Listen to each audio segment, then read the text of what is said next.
Ce reportage est présenté par les produits d'esthétique automobile Dry Shine. Fait au Québec, un choix brillant.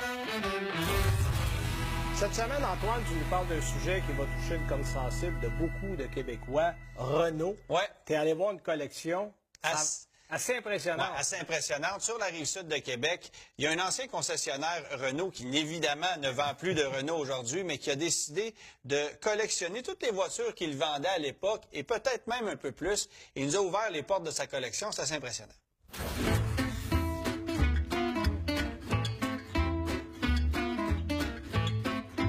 Dans les années 80, Renault faisait l'acquisition du 4e constructeur nord-américain AMC Jeep. Quelques années plus tard, c'est Chrysler qui allait racheter le groupe AMC Jeep Renault, se débarrassant bien sûr de AMC et laissant mourir Renault pour le marché canadien, ne conservant que Jeep, qui est toujours actif bien sûr aujourd'hui sur le marché.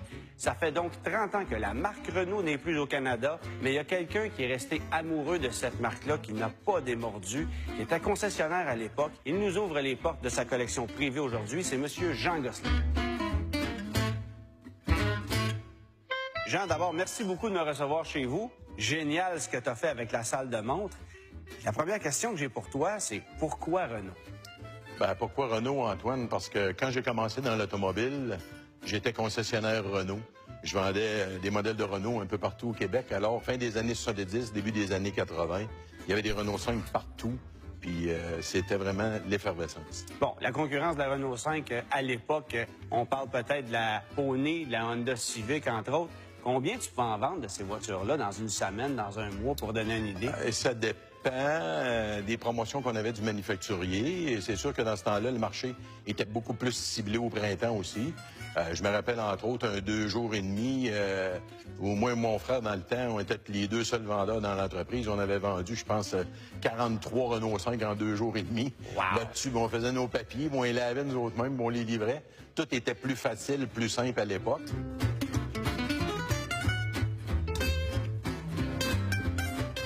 Là, tu as une collection qui est assez étoffée. C'est pas évident de trouver des voitures comme ça aujourd'hui. Des Renault, là, ça pleut pas les rues parce que c'était des voitures qui étaient un petit peu biodégradables quand même. Oui, c'était comme toutes les voitures de l'époque. C'était pas la durabilité qu'on connaît aujourd'hui. Les aciers galvanisés étaient moins utilisés aussi. J'ai commencé ma collection il y a une dizaine d'années. C'était un peu ça l'idée, c'était d'essayer de préserver des modèles de Renault qui avaient été commercialisés en Amérique du Nord. OK. Mon idée de base, c'était vraiment ça. Là, Jean, tu as pris soin d'aménager une belle salle de montre avec tes Renault. Je pense qu'on va prendre le temps de regarder les voitures un petit peu.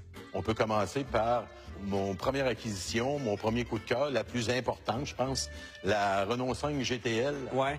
1986. Dernière année de production. Exactement. OK. Une version sport qui se faisait à l'époque avec des équipements un peu différents de la GTL.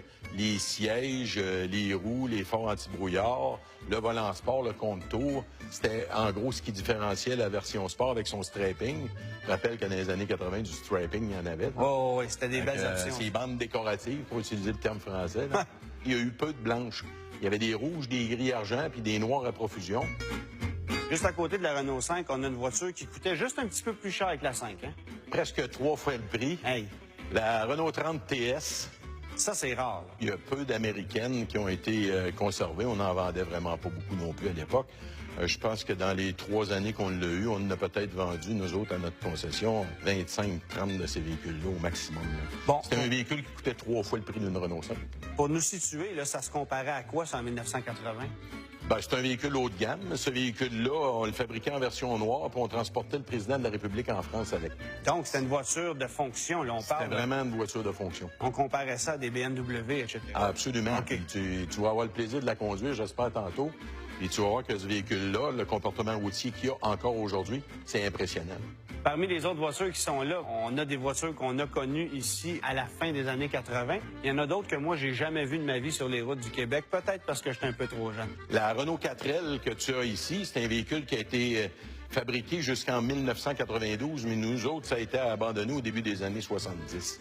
Mais c'est un des premiers Renault avec la 4CV. puis la Caravelle qui a été importée au Québec.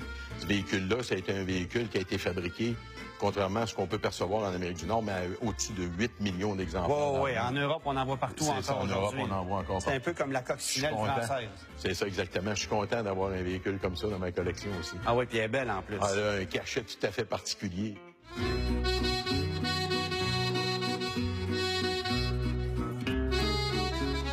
La Renault 16, c'est le premier véhicule à avoir été répertorié comme un hatchback. Ah ouais? Du moins, qui a été nommé hatchback et vendu comme un véhicule à 5 portes.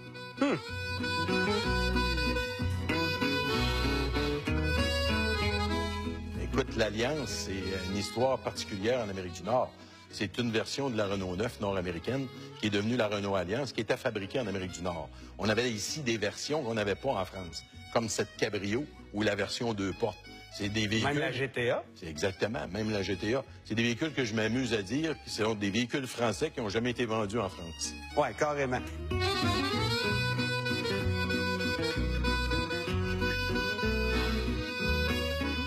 La Dauphine, c'est un peu comme la 4L. C'est une histoire un peu plus vieille que moi, puis encore plus que toi. Là. Fait que, tu sais, c'est vraiment les années 60, la Dauphine. Qu'est-ce qu'il y a comme mécanique dans cette voiture-là? La particularité, c'est un moteur 4 cylindres arrière OK. avec 30 chevaux. Fait que ça faisait la job pour l'époque, mais aujourd'hui, ça à 20, je pense que tu traînes un peu. Ouais, ça, c'est clair, hein?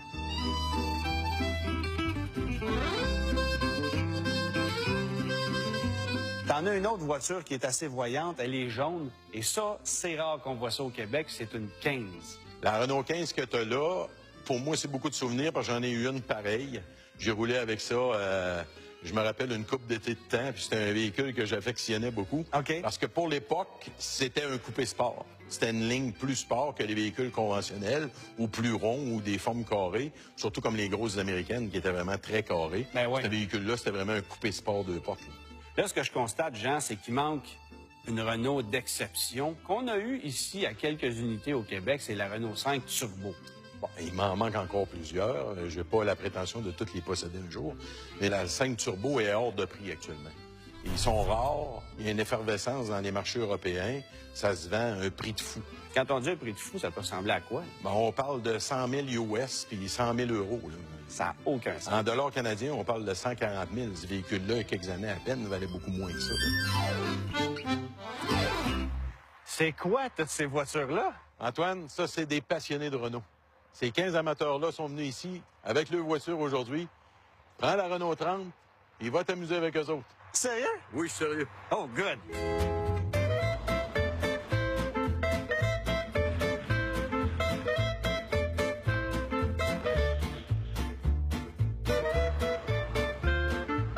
Hey Stéphane, d'abord, merci d'avoir pris le temps de venir nous voir parce que là, les voitures, c'est hallucinant de voir autant de Renault toutes rassemblées ensemble. Première question que j'ai pour toi, c'est qu'est-ce qui t'attire, toi, sur les Renault? Alors moi, les Renault, c'est une question de coup de cœur d'enfance. On a toujours eu des Renault dans le décor dans les années 80. Ma première voiture, c'est une Renault 5 que j'ai réparée à l'école de mécanique. Puis, ça l'a suivi d'année en année, les Renault. Mais maintenant, tu es le gars qui entretient toutes ces voitures-là. J'aimerais ça que tu me dises, c'est quoi les défis de réparer des Renault 5? Parce que majoritairement, c'est des Renault 5. On sait que ça brisait à l'époque. Ça doit être encore plus fragile aujourd'hui. Puis l'accessibilité aux pièces aussi. Oui, on a eu des starters à changer, des démarreurs, quelques alternateurs ici et là. On roule des voitures de 30 ans. Il faut regarder la structure, la suspension en arrière, les longerons en avant. Le système d'échappement passait le long des portes en dessous. Ça pouvait créer de la rouille au niveau du plancher. On a réparé des planchers, quelques petits trucs comme ça. Mais en règle générale, la voiture se tient bien. Moi, je les aime bien pour le confort. Les sièges sont confortables, la mécanique roule bien, c'est doux, c'est très économique. Parle-moi de tes coups de cœur ou de 2-3 voitures qui, disons ici, sortent de l'ordinaire pour toi. J'ai un bon coup de cœur pour la Renault 16, la 1970, un incontournable ici. C'est une voiture qui a été importée de France. Mon deuxième coup de cœur, j'aime bien la Renault 4. Renault 4, c'est une voiture qui a été vendue seulement 2 années ici au Canada. La voiture qu'on a ici, c'est celle d'un bon ami. Il l'a importée de Suisse. J'ai modifié le moteur aussi pour avoir plus de puissance. On parle de 80 chevaux au lieu de 35. C'est quand même bien. Ben, c'est plus que le double. C'est plus que le double. Wow. Mon troisième coup de cœur, c'est la GTA qui est ici. C'est une voiture qui vient du Tennessee. Une voiture qui a été fabriquée une année, en 1987. Une ancienne voiture de piste qui a tourné pendant plusieurs années. qui maintenant est de retour sur les routes avec une peinture neuve. C'est pas beaucoup de puissance, 115 chevaux, mais c'est quand même assez vu que le poids de la voiture est assez léger. Je sais pour avoir lu sur cette auto-là qu'on comparait ça souvent à une Volkswagen GTI à l'époque. Ouais. Ça donne une idée du comportement sportif de la bagnole, mais c'est une voiture plus méconnue. Puis écoute, merci de nous les avoir fait redécouvrir, ces voitures qui étaient peu connues, parce que Renault a eu ses heures de gloire au Québec. Merci Stéphane. Merci Antoine.